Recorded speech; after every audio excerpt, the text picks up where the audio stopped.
এই ছোট্ট একটা ওয়্যারলেস মেশিনের মাধ্যমে একটি ফুল লোড লাইটার কীভাবে 12 ঘন্টার মধ্যে আনলোড পসিবল।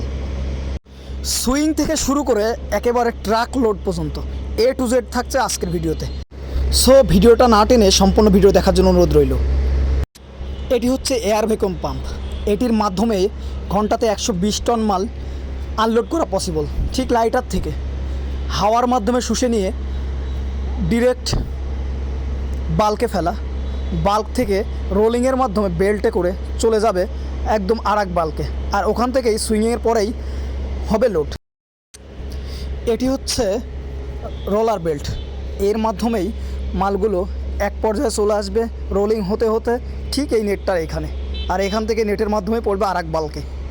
আর ঠিক এখানেই সুইংয়ের কাজ, সেলাইয়ের কাজ চলছে দক্ষ কারিগর ও অটো মেশিনের মাধ্যমে।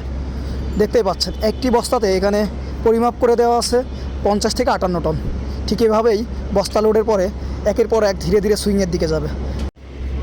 ধীরে ধীরে সুইংয়ের পরে ঠিক এখানে একটা বাধা পাবার পরেই রোলিং বেল্টে, আর এখান থেকেই চলে যাবে সরাসরি ট্রাকে, আর ওখানে লেবারের মাধ্যমে বস্তাগুলো সিরিয়াল অনুযায়ী ট্রাক লোড হবে। একটি নয় কিন্তু, ঠিক পাশাপাশি দুইটি টোটাল 3টি সুইংয়ের কাজ চলছে, প্লাস 3টি রোলার বেল্ট। মাত্র 12 ঘন্টায় একটি 1200 টনের লোড লাইটার খালি করতে সময় লাগে এয়ার ভ্যাকুয়াম পাম্পের। আধুনিকতার ছোঁয়া বাংলাদেশেও পেয়েছে। শুধু তাই নয়, ধীরে ধীরে আরও এগিয়ে যাবে আমাদের বাংলাদেশ। সবাই সুস্থ থাকেন, ভালো থাকেন এবং সুন্দর সুন্দর ভিডিও পেতে আমার পেজটা লাইক ও ফলো করে দিবেন।